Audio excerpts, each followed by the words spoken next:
Perfecto. Entonces, buenas noches, hermanos. Siempre es una alegría que podamos estar aquí reunidos en este cursito hermoso que hemos destinado el curso bíblico pues, cuyo objetivo es creciendo en nuestra fe. Más o menos nos hemos adentrado a ciertos principios básicos de predicación. Agradezco a los hermanos que ya me han enviado tareas porque ya hemos podido ahí reflexionar juntos pues ir avanzando. Sí es importante, si era antes de entrar a lo que vamos a ver hoy, es importante que esa capsulita a la que hablábamos y tener las ideas, la finalidad esencial de esa es que nosotros podamos describir por un orden lógico la forma como vamos a ir predicando. Cada una de esas ideas puede durar, dependiendo de la prédica, de 3 minutos hasta 15, 20 minutos cada idea. Obviamente se tendrán que sacar elementos para poder desarrollarla, pero la idea es que con esas ideas, si son 2, 3, 4, 5 ideas, las ideas que sean, se pueda desarrollar una prédica, o sea corta, o sea larga, nada más aclarar ese aspecto. Pues como saben, el módulo 1 de nuestro cursito ya eran métodos y técnicas de predicación, que eran 2 clases, y ahorita viene una que se llama Introducción al Nuevo Testamento. Introducción al Nuevo Testamento fácilmente nos puede tomar unas 7 clases, 7, 8 clases, pero como la idea es que perseveremos, el otro año pues vamos a entrar con cartas paulinas, entonces no vale la pena meternos a una introducción de cartas paulinas cuando vamos a tener cartas paulinas. No vale la pena meterse a introducciones de cartas católicas o hebreos cuando vamos a tener un tiempo para discutirlo. Yo quisiera adentrarme más en estos aspectos que veremos ahorita. Comenzando, como les dije, vamos a entrar a la introducción del Nuevo Testamento. Entonces, ¿qué vamos a ver en estas 4 clases? Yo les quiero dejar ya el cronograma de lo que se va a ver estas 4 clases. No les envié el PDF porque mi idea es que pues podamos verlo al final de la clase. Yo se los envío, no hay problema. Pero pues quisiera que veamos todos en línea. Entonces, hoy vamos a, primero como subtema, hoy es el tema de la introducción. Entonces vamos a definir primero qué es el Nuevo Testamento, desde ciertas definiciones. Vamos a ver cómo está estructurado el Nuevo Testamento. Vamos a entender esas 3 etapas de formación, porque el Nuevo Testamento no es que salió de la noche a la mañana, hubo una etapa en la que se formó después de la Pascua, todo parte de la Pascua de nuestro Señor. Entonces hay una etapa de formación y vamos a ver ciertos rasgos de la geografía de Israel, de lo que era la Israel del tiempo de nuestro Señor. Eso se puede decir que es la clase 1. Luego, en la clase 2, que va a ser el siguiente martes, vamos a tener un poco de ubicación geográfica, historia y aspectos sociales. Por ejemplo, cómo era la geografía del Imperio Romano, cómo era esta dominación del Imperio Romano, eso que se conocía como la cuenca del Mediterráneo, y que ya para llegar a Tarsis había una estructura que eran 2 columnas y una especie de listón que decían non plus ultra en latín, y entonces ellos decían después de Roma nada. Entonces ellos, ¿qué era lo que consideraban como el Imperio Romano? Vamos a ver también cuáles eran estos judíos y los cristianos que estaban dentro del imperio, cómo se fueron moviendo ellos adentro, ciertos grupos sociales, religiosos y políticos. Eso más o menos es la idea para la clase 2. La clase 3, que esta es de agarrarse, porque esto es brutal lo que vamos a ver. Vamos a ver qué pasó con la experiencia pascual. ¿Qué pasó en ese tiempo después de la muerte y resurrección de nuestro Señor Jesucristo? ¿Qué pasó en ese tiempo? Una vez le comentaba a una hermana y me dice la hermana, no, nos andaban persiguiendo, dice ella. No, ahí habían un montón de cosas más. Pasaron cosas increíbles y las vamos a ver, y desde ahí surge la teología del Nuevo Testamento. Vamos a ver también cómo eran esas primeras comunidades cristianas, cómo se manejaban, y más o menos, en base a los estudios científicos y bíblicos, podemos tratar de tener una cronología de acontecimientos. Recordemos que el Nuevo Testamento parte desde la Pascua de nuestro Señor Jesucristo. Desde ahí viene todo lo que es el cristianismo. No se llamaba cristianismo en aquel momento, pero vamos a tratar de dar más o menos una cronología de cómo fueron los hechos. Y para cerrar esta breve, como les digo, lejos de querer, está fallando un poco la mano, lejos de querer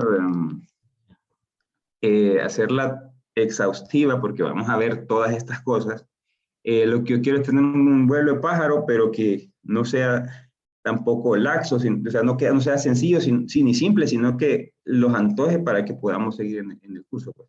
Esas son las 4 clases que les tengo preparados para estos. Posiblemente creo que terminaríamos como el 21, vamos a ver, una semana antes del 21, y después quedaría la jornada de preguntas y respuestas.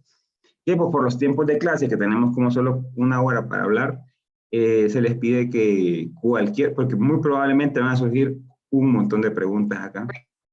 Vamos a tener esa última semana en la cual ustedes nos van a enviar las preguntas y vamos a tratar de dedicarle una hora, o depende de la cantidad de preguntas que sean, 1 hora, 2 horas. Ya lo haremos con Julia y Juan Carlos dónde lo vamos a hacer para poder contestar todas estas cosas que nos van a salir. Entonces, les presento, esta es la Biblia hermosa, la palabra de Dios. Ahorita estamos como ese muchacho que se quiere meter, adentrar, pero si se fijan atrás de la Biblia hay como una luz. Y la ventaja es que vamos agarrados de Jesús. Entonces, aquí no hay pérdida, aquí el Señor nos va a guiar, y como decía yo en oración, es el Espíritu de Él el que nos va a llevar. Entonces, primero, y esto se la voy a preguntar a ustedes, ¿qué es el Nuevo Testamento? El que quiera abrir ahí, vale, yo tengo 2 pantallas, los puedo ver a todos, entonces, el que quiera ver ahí, abrir el micrófono y decirme qué es el Nuevo Testamento. Para que hagamos un poco dinámica la clase de hoy. Voy a esa pregunta, ¿qué se entiende por Nuevo Testamento para ustedes? Sin pena, lo que entiendan. Roger, Decime, Alex. yo lo entiendo como la nueva alianza de Jesucristo. En el momento que Él, pues, ya instituye la nueva alianza. Perfecto, perfecto. ¿Una definición? ¿Alguien más?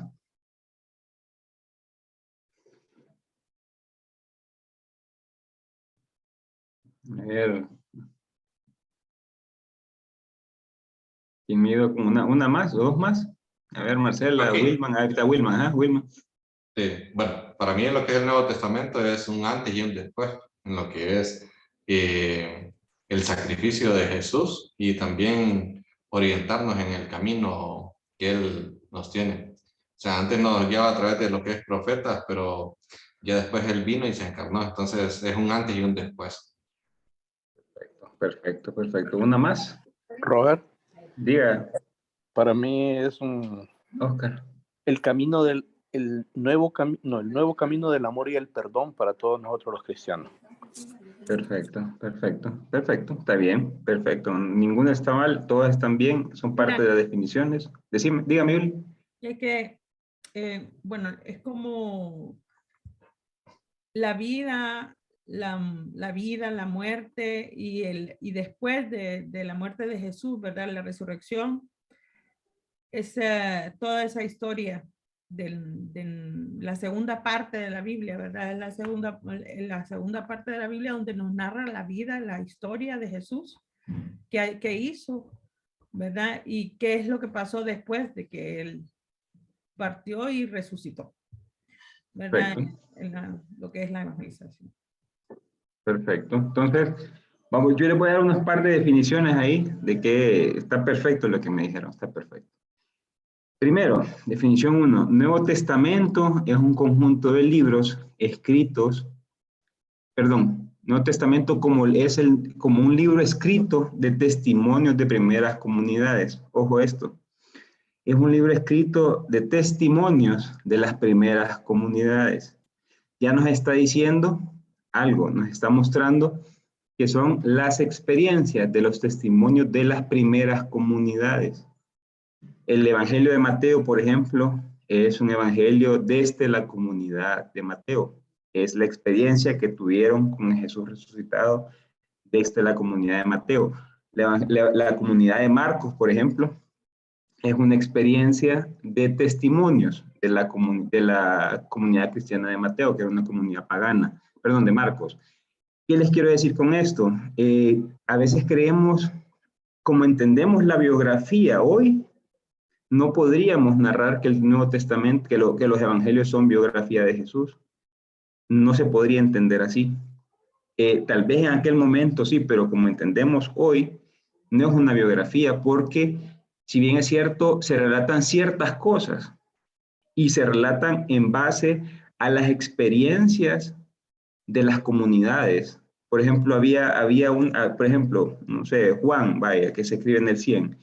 Había cierta duda de cómo es esto de la vida, entonces, de la vida eterna. Entonces Juan viene y la experiencia que tiene la comunidad la saca y la proyecta en un evangelio, en un documento. Luego pasó lo mismo con Mateo, pasó lo mismo con Lucas y pasó lo mismo con Marcos. ¿Por qué? Ya les voy a mostrar por qué. Tengámoslo en mente, es nada más esa. Otra definición. En los libros del Nuevo Testamento aparecen escritos los que sus autores entendieron de Jesús y no todo lo que fue de él. Esto es importante. Hay cosas en los evangelios que no proyectan lo que fue Jesús. Los evangelios, como yo les digo, son profesiones o confesiones de fe. Son confesiones en los evangelios, como son escritos en un tiempo prolongado. El evangelio más cercano a la vida de Jesús tiene 40 años después de la vida de Jesús. Entonces ya son vivencias y cómo entendieron ellos a Jesús.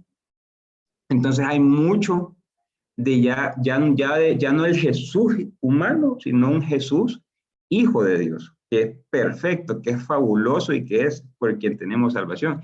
Entonces, pero que se entienda que no está todo ahí, no está todo, son las confesiones de fe de los escritores. También tenemos otra definición, es un conjunto de textos que testimonian la comprensión de fe de la revelación de Dios en Jesucristo, en Jesús. Ojo acá, hay un teólogo muy bueno, apellido Castillo, que dice que nosotros no debemos decir Jesús es Dios. ¿Por qué? Porque estaríamos proyectando como que conocemos a Dios. Entonces nosotros tenemos que decir Dios es Jesús, porque él tiene una especie de juego entre pronombres y de eso. Entonces él dice, si decimos decimos Dios es Jesús, lo que estamos viendo es que como Jesús fue amor, como Jesús fue misericordia, como Jesús fue mansedumbre, como Jesús fue todo lo que nos mostró, entonces, ok, Dios tiene esta imagen de Jesús. Pero si decimos Jesús es Dios, es como que nosotros nos proyectamos una imagen de un Dios que no es como se proyecta realmente. Entonces la verdadera definición es la revelación de Dios en Jesús. 1, 2, la de sus seguidores y de la manera como la iglesia primitiva entendió a Jesús. Este es como la iglesia, recordemos el proceso de la Pascua, todo comienza con la Pascua. No es antes, sino todo comienza con la Pascua. Entonces, ¿cómo entendieron que era Jesús? Eso probablemente lo veamos en la clase 3, cómo fueron estas primeras comunidades, cómo fue ese entendimiento pascual, porque ¿qué fue lo primero que identificaron ellos? Pues, porque recuerden que no me quiero adelantar, ya vamos a ir paso a paso, vamos a ir hilando paso a paso. Y la última definición que les puedo ofrecer que es el Nuevo Testamento es similar a la que dijo Alex. Esta es sumamente teológica y es la alianza de Dios Padre con toda la humanidad a través de su Hijo Jesucristo en el Monte Calvario. Antes, Dios se reveló a un pueblo de Israel por medio de Moisés en el Monte Sinaí. Como por medio de Jesucristo se revela a toda la humanidad a través de su Hijo Jesucristo en el Monte Calvario. Entonces, estas 4 definiciones, más todas las que ustedes dijeron, prácticamente es una leve esencia de lo que es el Nuevo Testamento. Pero continuemos. Acá podemos ver algo. Esta es la composición bíblica. Cuando les digo composición bíblica es cómo está registrado en la Biblia. No es geográfica, no es teológica, es bíblica. ¿Qué quiere decir bíblica? Por ejemplo, el Nuevo Testamento en la Biblia aparece con Mateo, pero Mateo no fue el primero que se escribió. ¿Por qué aparece Mateo en la Biblia? Por un testimonio de uno de los primeros cristianos, Papías. Dice Papías que se encontró un documento en el que decía que Mateo era un documento que estaba escrito en arameo, del cual Marcos resumió a Mateo y Lucas lo volvió a ampliar. Entonces, bajo ese testimonio, la iglesia crece y dicen, ok, no, Papías, hasta ese momento que Papías fue más o menos en el siglo II, está bien, vámonos con eso. Pero ¿qué pasa cuando surge ya el estudio de las ciencias bíblicas como tal, el estudio de la cristología, que no es hasta en 1800 que surge la cristología? ¿Qué pasa? Todo ese tiempo vivimos bajo esos testimonios. Luego, cuando surge la cristología, cuando surgen las ciencias bíblicas, cuando se le empieza a meter la parte científica a los escritos, se empieza uno a darse cuenta que, por ejemplo, Mateo no fue el primero, que el primero en escribirse fue Marcos. Es más, tenemos ahí en la parroquia tenemos un documento, tenemos un video de una conferencia de cómo se escribe Marcos y todo lo que conlleva lo que es Marcos. Entonces, se empieza a decir, pero es que Marcos fue el primero. Mateo lo que hizo fue ciertas copias de Marcos, igual que Lucas, y Juan ya es otra fuente. Entonces, se empieza a mostrar toda esa línea. Pero en nuestra Biblia y en la Biblia desde el Concilio de Trento, se estipuló que así funcionaba y así debe de ser. Entonces, Mateo, Marcos, Lucas, Juan, Hechos de los Apóstoles. Luego vienen los escritos paulinos.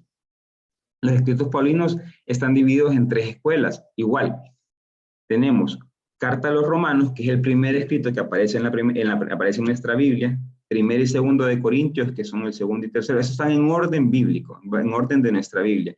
Gálatas, Efesios, Filipenses, Colosenses, primera y segunda de Tesalonicenses, primera y segunda de Timoteo, Tito y Filemón. Después de los escritos paulinos, que son 13, vienen Hebreos y cartas católicas.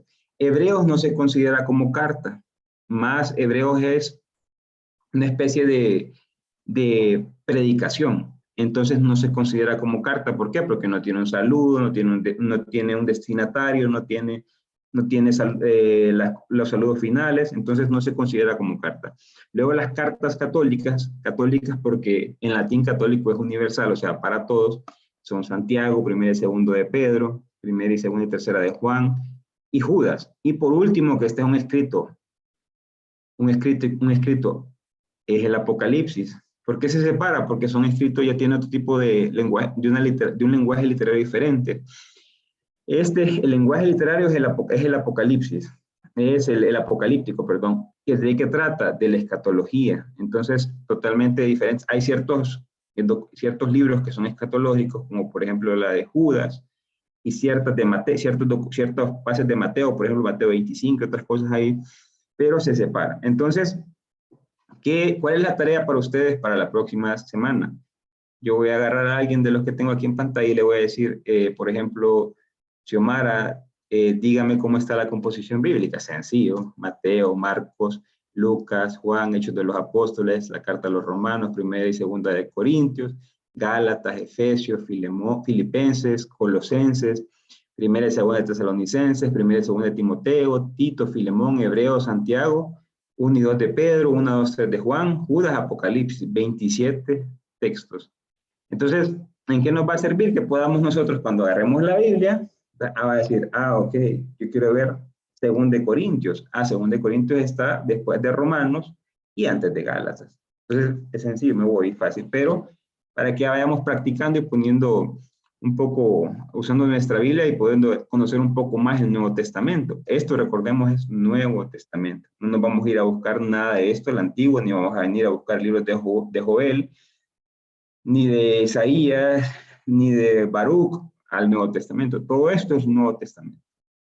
27 libros definidos desde el Concilio de Trento. Y son los mismos para la Iglesia Católica Cristiana como para la Iglesia Cristiana Protestante. Son los mismos, eso no cambia. Cambiarán ciertas cosas en sus traducciones, pero son los mismos 27 libros que se instauraron desde el Concilio de Trento. Continuando, entonces, ahora veamos cómo está definido el Nuevo Testamento por escuelas. ¿Y por qué? Quiero que entiendan por cómo está definido por escuelas. Porque hay 2 escuelas grandísimas en el Nuevo Testamento. Primero, la escuela paulina. La escuela paulina es una escuela de la cual salen 13 libros. 13 libros, pero la influencia de Pablo llega a 20 de 27 libros. Nosotros vamos a comenzar el siguiente año con estudios paulinos. Entonces, si nosotros logramos comprender el pensamiento de Pablo, prácticamente cuando leamos estos escritos, vamos a decir, aquí está la lectura de Pablo. Entonces vamos a estar tocando 20 de 27 textos. En la escuela paulina aparecen aparecen la primera parte, que son los escritos que se conocen como protopaulinos, o sea, directamente salidos en el tiempo que Pablo caminó, en el tiempo que Pablo misionó. Por ejemplo, el primer texto escrito del Nuevo Testamento, ojo a esto, el primer texto escrito del Nuevo Testamento es la primera carta de los Tesalonicenses, que se escribe en el 51. Y este es el primer documento del Nuevo Testamento y fue escrito por Pablo. Luego aparece la primera carta a los Corintios y la segunda carta a los Corintios. Ojo, esto que les voy a dar es el orden cronológico, el histórico, por decirlo así. La primera y la segunda carta a Corintios, luego aparece la carta a los Gálatas, luego aparece la carta a los Filipenses, y luego aparece Romanos y Filemón. Cuando veamos escritos paulinos, vamos a ver cómo pensaba Pablo en los tesalonicenses y cómo termina pensando ahí en Romanos. Es una diferencia abismal, es grandísimo. Y hace poco tenía una plática con una tía y me decía, es que en Primera Tesalonicenses dice que vendrá como un rapto y ahí será el juicio final. Y yo le decía, tía, pero es que esa fue la primera forma de pensar de Pablo. Vámonos más adelante, vamos a ver qué pensaba en Gálatas y qué pensaba después en Romanos, y veamos después cómo contrarresta la primera parte de Tesalonicenses, para que podamos después vertir un comentario sano. Entonces, ese es bien importante, poder entender el pensamiento de Pablo. Entonces, aquí hasta esos 7 escritos son los que se consideran escritos por Pablo. Te los repito, 1 Tesalonicenses, 1 y 2 de Corintios, Gálatas, Filipenses, Romanos y Filemón, que Filemón es la última, es la más chiquita, una página nada más, un capítulo. Hasta esos 7 textos se consideran, y que ya la crítica bíblica y la exégesis y toda esta mara que trabaja en eso, no tiene duda de que son en el tiempo de Pablo. Luego viene, Pablo muere para entre el 64 y 66, muere Pablo. Entonces, la escuela de Pablo, recordemos en las técnicas de predicación, yo les conté el secreto paulino. El secreto paulino era esa cuestión de formar personas. Entonces, formarlos con la mentalidad de él. Entonces, ¿qué pasó? Pablo muere, pero la misión tiene que seguir. Entonces, fue tan impregnado esta gente de Pablo que se dedican, y entonces vienen los tesalonicenses con un montón de preguntas, y entonces un discípulo de Pablo escribe Tesalonicenses 2. Luego Colosenses, que posiblemente sea Epafras. Luego se tira la otra para Efesios, que en teoría no es para Efesios. Se considera que más puede haber llegado a la Odisea, pero en su momento lo vamos a hablar. Luego hasta ahí viene la segunda generación paulina, que se conoce como Deutero.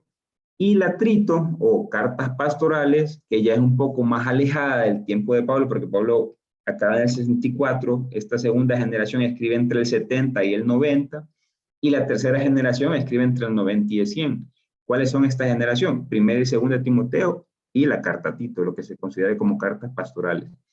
Pero la influencia de Pablo no se queda ahí. También vemos en el Evangelio de Marcos mucha influencia paulina. En el Evangelio de Lucas, no digamos en Hechos de los Apóstoles, que desde el capítulo 10, que termina Pedro allá bajando el Espíritu Santo sobre Cornelio y los demás, de ahí prácticamente hasta el concilio de Jerusalén, en el capítulo 15, de ahí todo es Pablo. Entonces hay una influencia paulina en toda esa parte. Luego vienen Hebreos, hasta que Hebreos pasó hasta casi 1000 años, un poquito más, creyendo que era de Pablo. Hasta después se descubrió, bueno, que no es que se descubrió, sino que se llegó a un concilio. Entonces muchos biblistas dicen, no, esto no es de Pablo. Pues todavía hay gente que cree Hebreos es de Pablo. pero ya hay un, concilio, un consenso, perdón, y se dice, no, Hebreos no es de Pablo, pero se le nota una influencia de Pablo a diestra y siniestra, pues. Luego viene la primera y la segunda de Pedro, y ustedes me dirán, sí, pero Pedro, no, estas cartas se escriben entre el 105 y el 125 después de Cristo. Pedro muere más o menos entre el 58 y el 64, más o menos para que tengamos una referencia. Entonces, ¿pudieron haber sido escritas por Pedro? No fueron escritas por Pedro, fueron escritas por discípulos de Pablo. Entonces, en la segunda de Pedro se habla muy bien de Pablo. Entonces, se mantiene bajo esa línea y no digamos la carta de Judas. Entonces, cuando se levanta, vamos a la escuela juánica. La escuela juánica ya aparecen 5 escritos, que son el Evangelio de Juan, las cartas de Juan, que son 3, y Apocalipsis. Hasta este momento, en el Concilio de Trento, se consideraba estos libros como inspirados y que eran los que entraban en el canon, pero quedaban por fuera lo que se conoce como escuelas antipaulinas, el Evangelio de Mateo y la Carta de Santiago. Entonces decían ellos, no es posible que dejemos a Mateo por fuera ni a Santiago.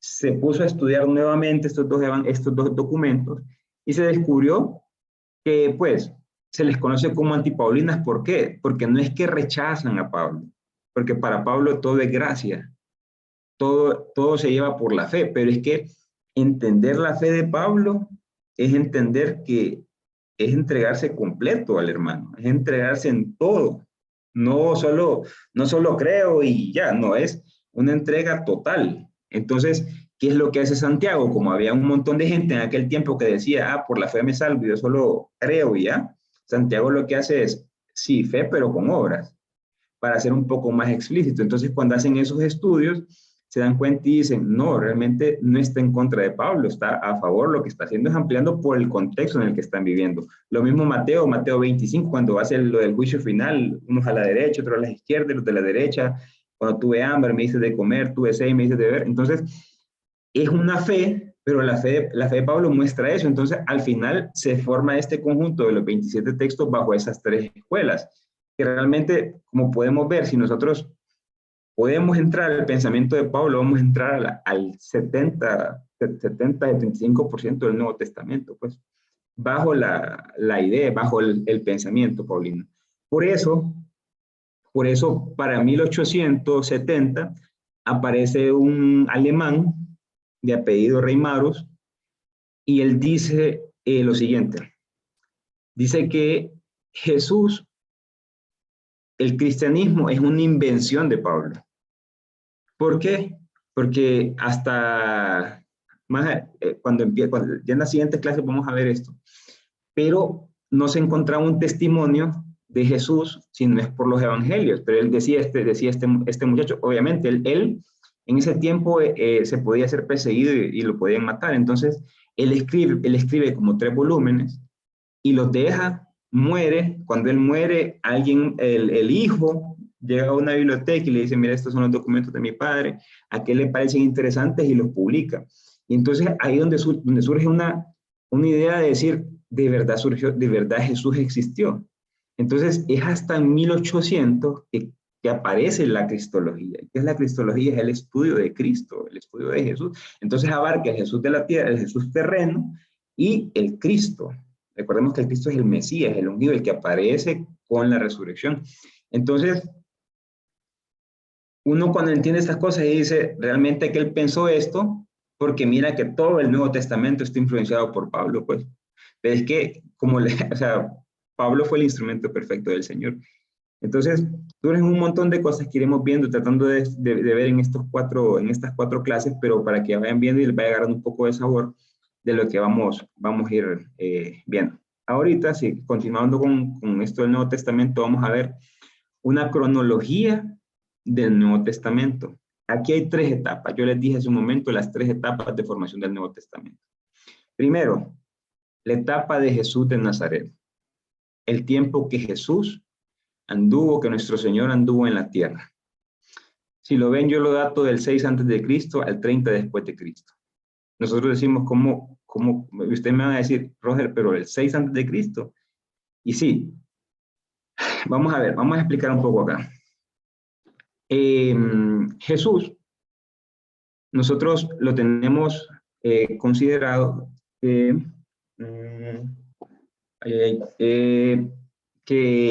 nosotros decimos antes de Cristo, ¿verdad?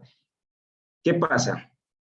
Para el siglo IV, entre el siglo V, perdón, del siglo IV y siglo V de nuestra era, o sea, de nuestra época, por el año 400 y pico, se me fue el nombre del Papa, se lo voy a mandar por chat, se me fue Juan I, no recuerdo en ese momento, creo que soy seguro, fue Juan I, le pide a un monje que se conoce, que se llama Dionisio el Exigua, le decían, y le dice, no es posible que estemos celebrando Pascua, que estemos celebrando un montón de cosas con un calendario romano, porque se utilizaba todavía el calendario juliano, el de Julio César. Entonces viene el Papa y le dice a Dionisio, que era un matemático, astrónomo, y le dice, por favor, búscate cuándo fue el tiempo de la Pascua de nuestro Señor, para que podamos definir cuándo comienza la nueva era, o la era cristiana, cuándo se rompe.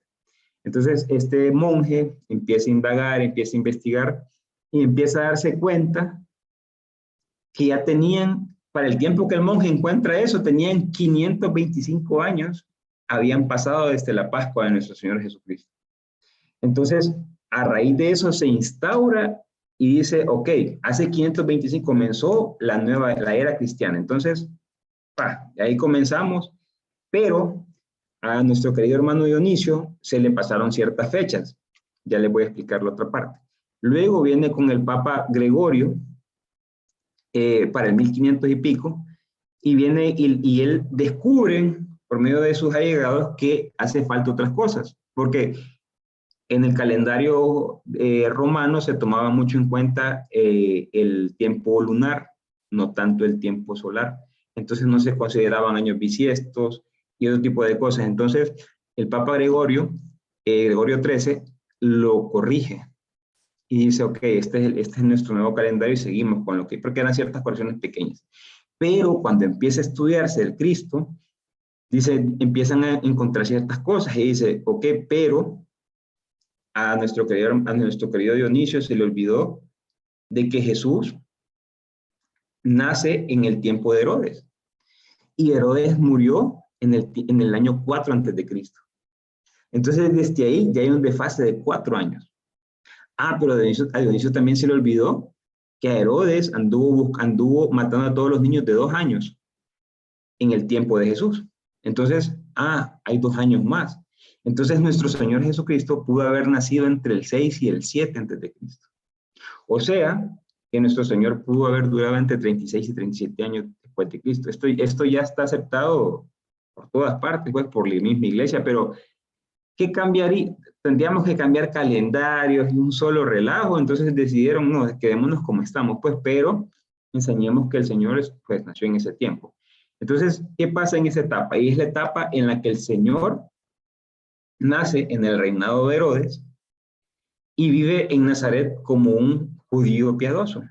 A veces creemos que Jesús de entrada funda el cristianismo. Es más, se ha estudiado y se da cuenta uno que Jesús realmente vivió bajo el judaísmo. Claro, él viene no a hacer una antítesis, no, sino que él viene a intensificar la ley. Él viene a darle plenitud a la ley, pero bajo la concepción judía, bajo la cosmovisión judía. Jesús, para el año 27 y 28, más o menos, después del bautismo de Juan el Bautista, realiza 2 o 3 años de vida pública. ¿Por qué les digo esto? ¿Por qué? Porque para Marcos, eso les digo, para cada evangelio es diferente. Para Marcos pareciese que fueran unos meses todo el ministerio de Jesús. Para Lucas y Mateo parece que fue como en 1 año. Pero Juan muestra 3 Pascuas. Juan muestra que Jesús, después de las bodas de Caná, aparece la primera Pascua, que es cuando va a la primera fiesta. Luego, en el capítulo 6, aparece la segunda Pascua. Y luego en el capítulo 13 aparece la tercera Pascua. Entonces, de Juan, que esa parte sí es histórica, se considera que Jesús tuvo 3 años de vida pública. Por eso les digo, ven cómo es la concepción. Para la comunidad de Marcos, como que todo fue rapidito, todo fue fugaz, un año o menos de un año. Para Mateo y para Lucas igual, pero para Juan fueron 3 años. Entonces, por eso les digo, ¿cuál fue la verdadera? Según dicen los especialistas, la de Lucas, la de Juan, perdón, 3 años. Entonces, 3 años en los que Jesús proclamaba con hechos la venida del reino. A veces creemos que Jesús vino a proclamar el amor. La misión central de Jesús era proclamar el reino de Dios, y eso lo muestra Marcos. Proclamar el reino de Dios y su justicia, y se lo después vendrá por añadidura. Porque para Jesús, el Dios no puede separarse del reino, no puede estar lejos del reino. Entonces, proclamar el reino es proclamar a Dios. Por eso allá les comentaba, cuando hablábamos de las técnicas de predicación, les comentaba lo que dice Lucas en el capítulo 4, allá cuando se pone y lee en la sinagoga: he venido a dar libertad a los cautivos, a dar el año de gracia y un montón de cosas más, porque es la misericordia de Dios. Jesús es condenado a muerte según el año judío, el 14 del mes de Nisan. Perdón, el 14 de Nisan del año 30. Nisan es el mes. Es el primer mes del calendario judío. Es el año de la Pascua, el mes de la Pascua. ¿Por qué tenemos certeza de que fue en el año 30? Hay 2 hipótesis que se manejan, que están, no hipótesis, sino que son como ya consensos, como les digo. Primero, que los evangelistas dicen que para la muerte de Jesús hubo un eclipse, o sea, se oscureció. Yo creo que es Mateo el que dice eso, se oscureció. Entonces, ¿qué pasa? Según la astronomía y todo este estudio del universo, se llegó y se descubrió que para ese año un eclipse, y para ese momento. Entonces, 1, y 2, la otra es que la Pascua de nuestro Señor Jesucristo fue un viernes. Entonces, si uno empieza, si se empieza a indagar, a regresar en el tiempo y empezar a ver qué día fue viernes, o qué año fue viernes, perdón, aparece que fue en el año 27 y en el año 30. En el 27 no pudo haber sido. Entonces, ¿qué es lo que dicen los biblistas? Entonces, es en el año 30. Que viene a ser el 14 de Nisan del año 30, viene a ser más o menos entre el 7 y el 8 de abril del año 30 de nuestra era, ya pasándolo a nuestro calendario. Luego, continuando con la segunda etapa de formación de la cronología del Nuevo Testamento, tenemos comunidades cristianas y misiones. Jesús muere para el año 30, y Jesús, como no dijo, vamos a hacer escritos, lo que dijo es predicar el reino, y vamos a misionar, y vamos a predicar el reino. Entonces, en esos 40 años, ustedes se fijan, no aparece ningún evangelio. Aparece el primer evangelio hasta el año 70. Y es ahí donde aparecen las cartas de Pablo, pero las cartas de Pablo no hablan tanto de Jesús. Las cartas de Pablo son para responder dudas referentes a Jesús. Eso lo vemos en Primera Tesalonicenses, lo vemos en la primera carta a los Corintios, que se perdió las preguntas, pero según cuentan son una cantidad de preguntas que le mandan los de Corintios, y Pablo empieza a contestar una por una. Entonces, son respuestas a las primeras comunidades que no sabían qué pasaba y no sabían qué estaban viviendo y cómo caminar. Entonces, Pablo empieza a contestarle. Entonces, en ese tiempo, las comunidades cristianas empiezan a desarrollarse, empiezan a crecer, empiezan a nacer nuevas comunidades, y se da la misión. Es aquí donde los discípulos de Jesús se convierten en testigos y comienzan a predicar lo que habían escuchado de Jesús y lo que habían vivido con él. Pero, ojo, es lo que les dije al inicio, todo esto se interpreta bajo la Pascua de nuestro Señor Jesucristo. Pascua son cuatro divisiones, se puede llamar así, pero no es que se dividen, sino que es una sola. La Pascua de nuestro Señor Jesucristo es una sola. Por pedagogía la dividimos y decimos el viernes, pero la Pascua de nuestro Señor Jesucristo es una sola. Pasión, muerte, resurrección y glorificación de nuestro Señor. Esa es la Pascua de nuestro Señor, lo que se conoce como el misterio pascual. Pasión, muerte, resurrección y glorificación. Son 4 dimensiones en una sola. Insisto esto. Nosotros lo separamos por acción pedagógica, pero la realidad es una sola. Entonces, a raíz de la Pascua de nuestro Señor Jesucristo, bajo el prisma de la resurrección, es que se empiezan a crear los nuevos escritos y empiezan a hacer las comunidades bajo confesiones de fe en Cristo, ya no en Jesús, en Cristo. Cristo en griego significa el Mesías, lo que en hebreo es el ungido. Entonces, ya se empieza a ver, nosotros decimos, nosotros cada vez, hagan un ejercicio cuando oren y digan, empiecen a hablar con el Señor, y bueno, y van a decir, Jesús, tú eres mi Señor, Jesús es el Señor. Entonces, todito lo que hacemos nosotros son confesiones de fe o títulos cristológicos. Entonces, bajo esa línea se empieza a desarrollar todo lo que son estas comunidades. Entonces, se me va a apagar la compu, denme un minutito.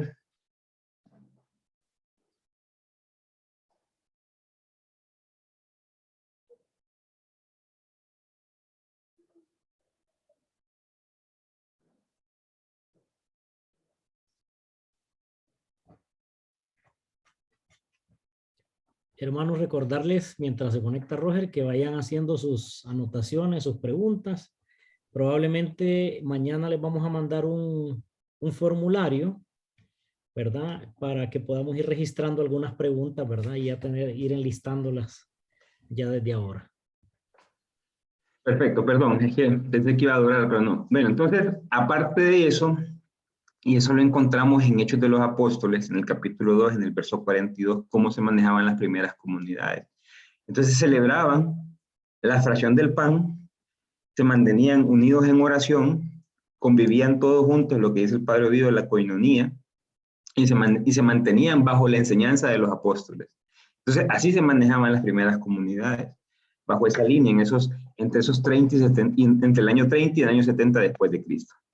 Y luego tenemos la tercera parte, que es la organización de comunidades, y empiezan a redactarse los escritos. Ya una vez que pasa el año 70, empiezan. ¿Por qué se hace una división en el año 70? Miren, en el año 70 sucede algo que marcó la historia judía, y es la destrucción del templo. La destrucción del templo sucede a que Nerón, en aquel tiempo, quería construir un palacio en el centro de Roma. En el centro de Roma. Entonces, en el centro lo que habían eran barrios pobres, marginales. Entonces él se inventa y dice, lo que voy a hacer es que voy a hacer un incendio. Entonces él viene y de repente, se incendia todo el centro, un incendio descomunal, se incendia todo el centro, y entonces le echan la culpa a el pueblo se le estaba rebelando, ¿eh? Y entonces se le echa la culpa a los cristianos, y él lo que hace es que construye su templo, perdón, su castillo, y empiezan la persecución contra cristianos. Aparte de eso, un poquito antes de eso, los judíos se rebelan, con los cristianos se les rebelan al imperio. Entonces, ¿qué pasa? Viene y destruye el templo. Entonces, al destruir el templo, se marca una fecha, y es que todos los judíos empiezan a salir de Jerusalén. ¿Y qué pasa? Se colocan en diásporas. Las diásporas son lugares cercanos donde los judíos habitaban. Entonces llegan a Yamnia, y en Yamnia hacen un concilio, y ahí es donde deciden sacar a los cristianos, en ese tiempo los del camino, de los judíos. Se separan las dos. Nosotros los cristianos crecimos como una secta del judaísmo, y es hasta el concilio de Yamnia donde se separan y cada quien toca su camino. Entonces, ¿qué pasa en ese tiempo? En el año 70, las comunidades tienen la necesidad de organizarse con bases sólidas. Aparte de eso, surge una segunda generación de cristianos. Ojo, la primera era la que anduvo entre el año 30 y 70, los apóstoles, los que murieron mártires y todo esto. Están muriendo los testigos visuales de nuestro Señor Jesucristo. Entonces se comienzan a redactar los primeros evangelios. Primero Marcos en el 70, entre el 80 y el 90 Mateo y Lucas, y para el año más o menos 100 se termina la redacción del evangelio según San Juan. Entonces, ahí surgen esas dos y tercera generación de discípulos del Señor, de cristianos, que lo que hacen es, como dice el mismo Lucas, En Lucas 1 dice lo siguiente, se lo voy a leer porque tenemos chance para leer. Oigan lo que dice Lucas cuando él está mostrando su prólogo. Puesto que muchos han intentado narrar ordenadamente las cosas que se han verificado entre nosotros, o sea, ya había gente que quería redactar, estaba escribiendo acerca de Jesús. Dice Lucas, yo me estoy dando la tarea de redactar tal como nos lo han transmitido desde el principio los testigos oculares y servidores de la palabra. O sea, Lucas, cuando nosotros leemos a Lucas o cuando de repente escuchamos a un sacerdote o a un predicador exponer a Lucas, nosotros estamos escuchando interpretación de interpretación de interpretación, lo cual está bien, no está mal. Pero sí es bueno tener en cuenta esto. Es bueno tener en cuenta, y Lucas nos lo cuenta aquí, que Lucas está tomando una interpretación de una interpretación. Lo que él hace es investigar y empezar a buscar fuentes, empezar a copiar fuentes, como hace con ya lo vamos a ver más adelante, como hace con la fuente Q, como hace con la fuente L, que le llaman, que es la fuente de Lucas, por la cual se baña, y como toma bastante también del Evangelio según San Marcos, entonces logra crear su Evangelio. Todo bajo inspiración divina, eso no se duda. Luego de eso, ahí es donde se escribe la mayor parte del Nuevo Testamento. Si se fijan hasta el año 100, de ahí queda la segunda carta de Pedro, y creo que la de Judas, que es para el 110. Entonces, en ese lapso de tiempo es cuando se termina el Nuevo Testamento. Aquí podemos ver esta imagen más o menos un poco más clara de cómo está funcionando esto. ¿Ves que tenemos acá? Para el año 27 y 30, el tiempo en nuestro Señor Jesús anduvo caminando. Anduvo predicando, anduvo haciendo prodigios, y aquí es donde logran los discípulos ir con él, donde él empieza a buscar a sus discípulos y van a él. Jesús muere para el año 30. Hay un lapso de tiempo, y lo vamos a ver más adelante, pero se lo voy a adelantar, que es una comprensión de la resurrección. Dice el sacerdote Carlos Mester, el estudioso Carlos Mester, que es un brasileño, que para entender la resurrección más o menos tuvo que pasar 6 meses. Un gran biblista, es un brutal biblista como Santiago Guijarro Porto, él tiene se llama Orígenes del Cristianismo, lo pueden buscar en internet. Dice que la comprensión de la resurrección probablemente anduvo en 3 meses. O sea, la resurrección no fue de golpe. Los discípulos tuvieron que entender cómo funcionaba la resurrección para poder salir con el querigma apostólico. Una vez que entendieron cómo era la resurrección, empiezan a predicar el querigma. Luego de eso viene la parte de las misiones. Entonces, ya una vez que ellos ya se sienten a Jesús vivo dentro de ellos, que Jesús es el que les da la fuerza por medio del Espíritu Santo, que Jesús es el que los impulsa a ir más para allá, entonces dicen, no podemos callar esto que hemos vivido, esto que tenemos la salvación, como dice en Hechos de los Apóstoles Pedro, en el capítulo 2, cuando grita y dice que ustedes lo han matado. Estoy parafraseando, ustedes lo han matado, pero Dios lo ha redimido y lo ha hecho Señor y centro de nuestras vidas. Entonces, eso empiezan a misionar, a fundar comunidades, y es ahí donde cuando se fundan las comunidades es donde aparecen los escritos paulinos. Entonces aparece ese montón de dudas de identidad cristiana. Eso lo vamos a ver en segunda carta a los Corintios. Vamos a ver cómo les habla Pablo y lo bello que es ser cristiano, lo hermoso, la identidad cristiana.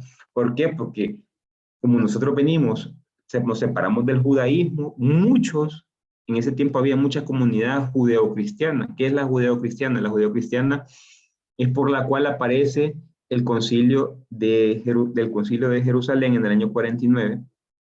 ¿Por qué? Porque los judeocristianos, por ejemplo, Santiago, decían que para poder ser seguidores del Señor había que circuncidarse y había que seguir la ley. Entonces viene Pablo y dice, no es posible, porque no se circuncidan el corazón mejor.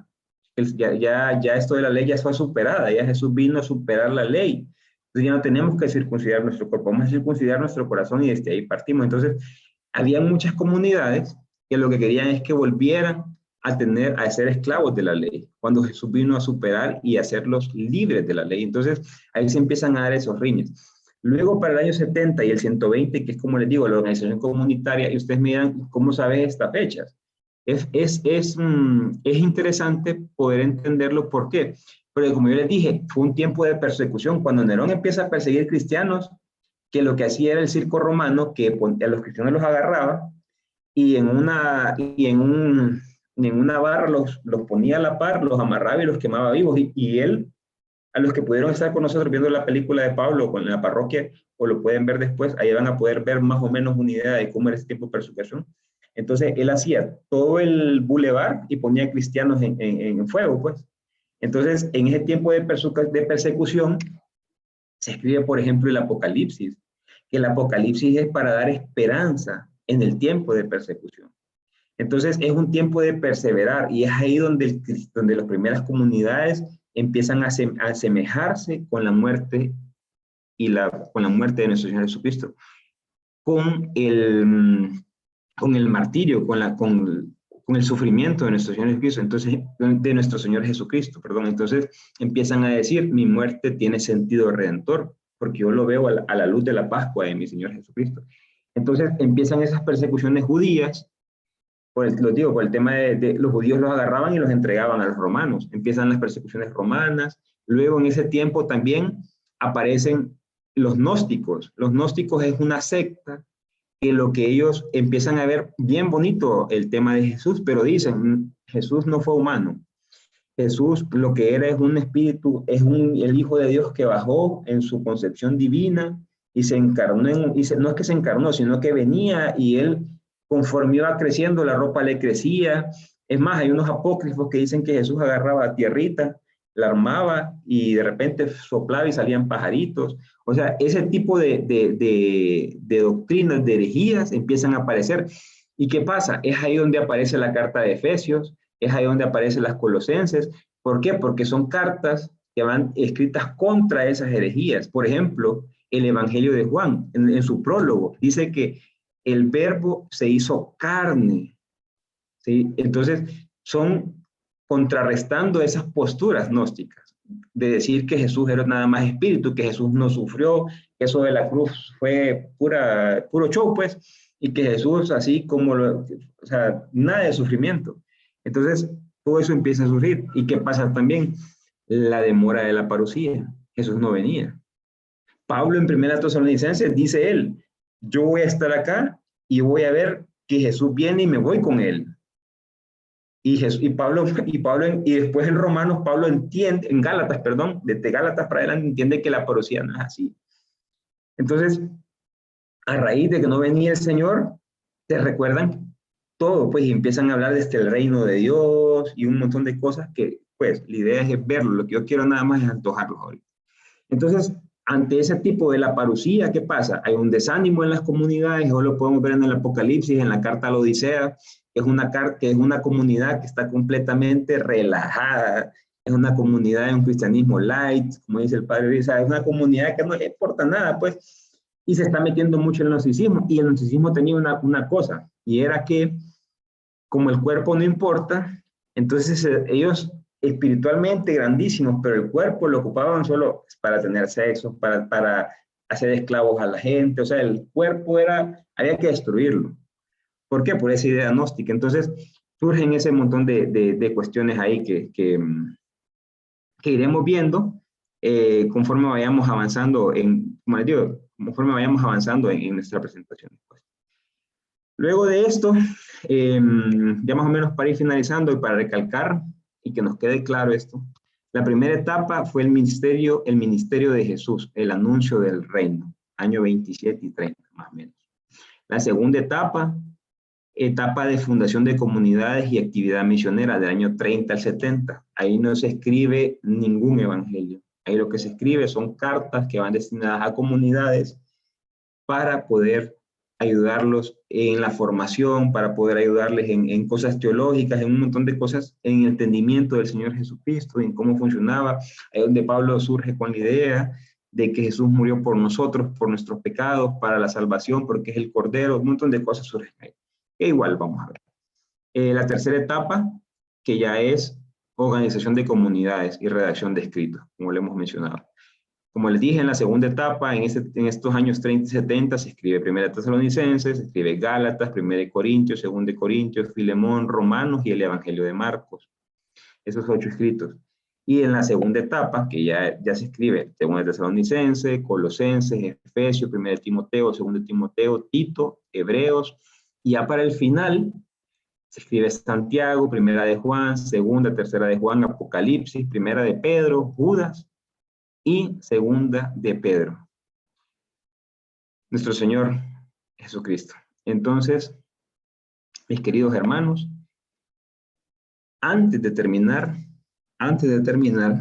yo sé que, como les dije, estas clases van a ser bien intensas, y a mí se me traba la lengua cuando hablo tan intenso, entonces vamos a ver un poco de geografía, para que más o menos nos ubiquemos. Es bien importante ver la geografía. Uno dice es un mapita, que no sé qué, pero, pues, este es el Israel del tiempo de nuestro Señor. ¿Qué pasa con el Israel del tiempo de nuestro Señor? Estaba ahí dividida entre grandes zonas. La Galilea, que es esta parte de aquí. Aquí podemos ver el mar de Galilea. Aquí podemos ver Samaria. Aquí podemos ver Judea. Judea, más o menos así. Hubieron estas 3 grandes zonas. En el tiempo de Jesús, y vamos a ver en muchos evangelios, a excepción del evangelio de Juan, cuando Jesús tenía que venir a Jerusalén, bordeaba Samaria. Bordeaba Samaria para poder entrar a Judea. En el evangelio de Juan, no. En el evangelio de Juan, es más, Jesús se queda con la samaritana y se quedan un par de días. Y después un montón de cosas. Entonces, es importante poder conocer cuál fue el terreno, y esto lo iremos viendo a medida vayamos avanzando en cada escrito. Vamos a tener su planito, vamos a ir viendo más o menos cómo funciona y por dónde caminaba Jesús. Vemos, por ejemplo, el endemoniado de Gerasa, que era en la Decápolis, y por qué Jesús caminaba por aquí y por allá, pero que tengamos esa idea, pues. Esta división no era de siempre. Esta división surge con el rey Jeroboam, después de la muerte de Salomón. Cuando Salomón, pues todavía cuando el rey David tenía unificadas las 12 tribus, cuando muere David, aparece Salomón. Entonces Salomón todavía las tenía unificadas. Cuando muere Salomón, Jeroboam, hace como 2 meses después de la muerte del papá, hace una reunión, un concilio, por decirlo así, y les dice, si mi papá fue terrible con los impuestos, yo voy a hacer el doble, porque yo necesito que hagamos más obras. Entonces las tribus se separan y dicen, yo no puedo estar con este brother. Entonces se separan y se juntan las dos, se hacen 2 imperios, lo que se conoce como el imperio la tribu de Israel, que era Samaria, y la tribu de Judea, que agarraba la parte de abajo y la Galilea. Entonces, desde ahí empieza esa división. Con el tiempo del destierro de los asirios, en el tiempo cuando cae el primer destierro, cae sobre Samaria, es ahí donde ellos empiezan a caminar hacia Siria, y los asirios, ¿qué es lo que hacen? Le empiezan a meter gente de otros vecinos que eran politeístas. Entonces los samaritanos, ¿qué es lo que hacen? Se mezclan y terminan teniendo 5 dioses. Y es cuando la samaritana recibe a Jesús y le dice, tú tienes 5 maridos y el sexto no es tuyo, haciendo referencia a ese politeísmo que tenían los samaritanos. Entonces los judíos preferían morir antes de mezclarse. Entonces, más o menos ahí empieza esa disputa. Igual hay un buen documento, el que quiera, igual lo escribe en el chat y se lo puedo mandar, sobre cómo es la nueva actualidad de los samaritanos. Casi desaparecen. Casi eran como, ¿qué? 5,000 samaritanos, porque como ellos no se mezclan, entonces ellos se mezclan solo entre ellos, pues. Entonces, como se mezclan entre ellos, la sangre no circula y vienen aquel montón de deformaciones y los niños mueren. Entonces eran tan cortos, eran tan pequeños hasta ahorita, hasta hace poco, que un presidente logró rescatarlos y ya están creciendo en la comunidad samaritana. Pero más o menos para que tengamos una idea del movimiento de Jesús y de esto. En el tiempo de Jesús, Jerusalén tenía más o menos, o sea, todo Israel eran unos 25,000 kilómetros cuadrados. Jerusalén tenía 40,000. Cuando habían fiestas, Jerusalén llegaba a tener 500,000 personas, casi 500,000 personas, o sea, más del 10 veces más de lo que tenían, pues. Imagínense en ese puchito, tener ese montón de gente, ya se imaginan el relajo que había y todo lo que pasaba. Por eso es que vemos un montón de cosas en los evangelios. Y esta que es más o menos lo que se conoce como el Imperio Romano, como lo que les di al inicio. Todo lo que es verde se puede entender como el Imperio Romano. Igual, Cuando veamos a Pablo, vamos a ir viendo los viajes y vamos a ir viendo la geografía y vamos a ir tirando la línea para que podamos entender cómo fue cada paso, que eso nos lo cuenta Hechos de los Apóstoles. Miren, hermanos, esto es bastante grande. Yo antes, siento en mi corazón que tengo que decirles algo. Es bastante grande, hay un montón de cosas que las vamos a ir viendo paso a paso, pero sí yo quisiera, antes de orar, que se queden con algo. El mundo del Señor, el mundo de la Biblia es inmenso. Yo he sentido a veces que no me doy abasto y entraba en depresiones por ese tipo de cosas, pero luego caí en una realidad y yo decía, si esto a mí no me sirve para ser mejor persona, para poder entregarme por los demás, para poder dar amor, esto no me va a servir para mí. Esto es lo que me voy a convertir en un crítico. Yo no quiero convertirme en un crítico.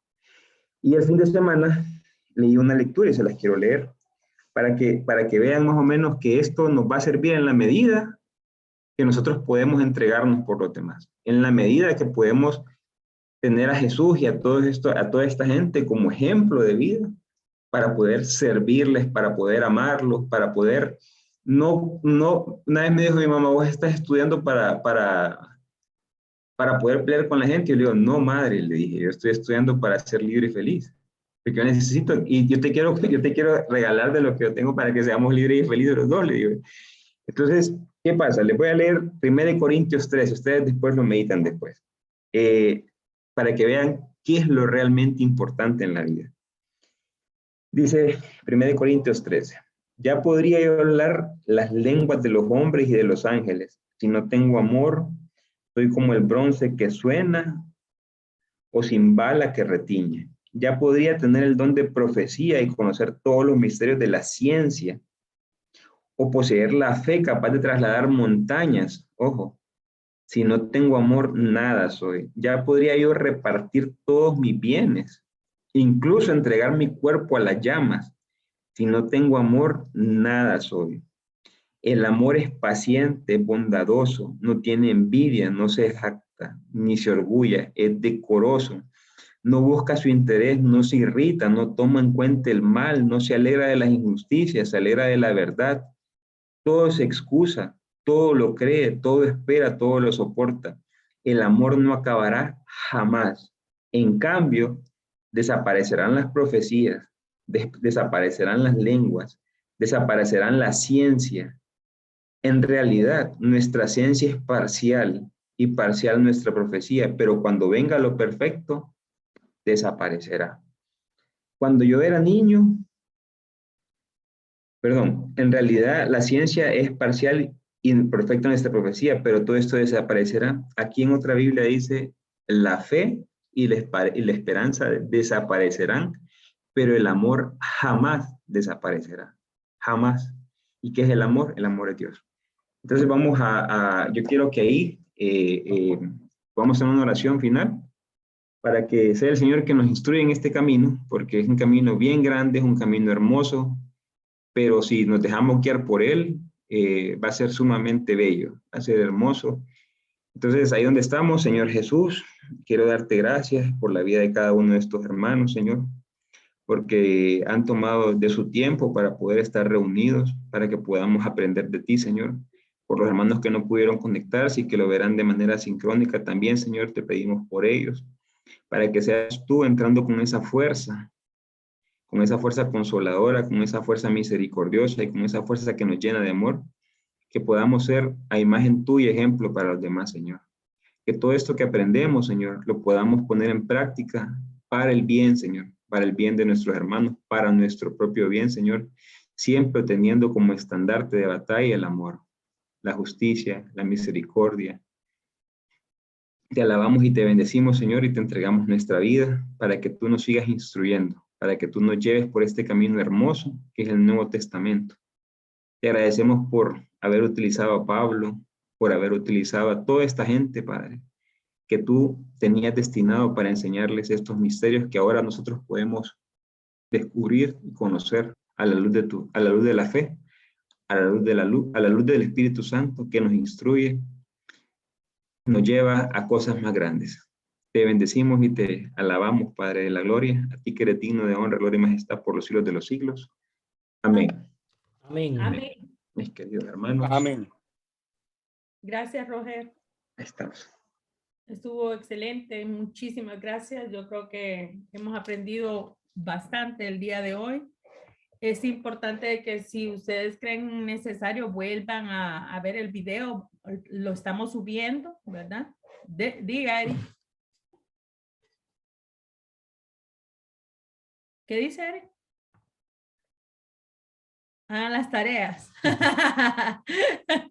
Sí, ir aprendiendo, ir estudiando hasta para que no nos dé Alzheimer, está bueno porque para que nos aprendamos esas cosas que son importantes. Y que no tengamos así como que no sepamos a dónde están los libros, ¿verdad? Es importante saber cuáles son los libros. Todo lo que nos dio hoy Roger lo podemos volver a ver si es necesario, ¿verdad? Yo tomo apuntes, pero algunas cosas no me ajustan, entonces uno lo vuelve a ver y toma los apuntes necesarios. Voy a leer aquí, vamos a ver qué dice. Bueno, muchas gracias, dice Sonia. Las tareas, dice Eric. Entonces, tratemos en lo posible de ir estudiando, ¿verdad? De ir analizando lo que se nos va dando. Es muy enriquecedor realmente. Yo siento de que, vaya, con esta explicación geográfica, la explicación de dónde sale todo lo que es el Nuevo Testamento, es más que importante que nosotros lo sepamos, pues. Entonces, Sí, recordarles también, hermanos, que la sala está abierta, pues, unos 20 minutos, ¿verdad, Roger? 15 minutos antes, podemos conectarnos antes. para Pues preguntar. ahí está el maestro, ¿verdad? Para que podamos preguntarle, para que podamos aclarar o compartir o interactuar unos con otros. Así que nos vemos el próximo Dice martes. aquí, Ram y Marce dice cuál es el nombre del libro del origen de la resurrección. Del autor brasileño. Carlos Mester. Santiago, Carlos Mester es el primero que escribe, el primero que dice que duró 6 meses esa concepción. Y después está Santiago Guijarro Porto y se conoce como, los puedes buscar, te los voy a buscar y se los voy a mandar, es las comunidades post-pascuales. Eso, todo lo que son comunidades post-pascuales nos habla de ese tiempo. Igual lo vamos a ver, no hay problema. Y le Sí, puedo traer la bibliografía. Aquí en el chat nos dicen siempre el mismo link. Recuerden, es el mismo link y se encuentra en la descripción del grupo del curso bíblico en la parte superior. Ahí está el link de enlace para el curso todos los martes. Así que Bueno. nos vemos mañana, nos vemos el martes. Buenas noches. Buenas noches. Buenas noches, que descansen. Nos vemos, Sonia. Gracias, nos Buenas vemos. noches. Buenas noches y muchas gracias.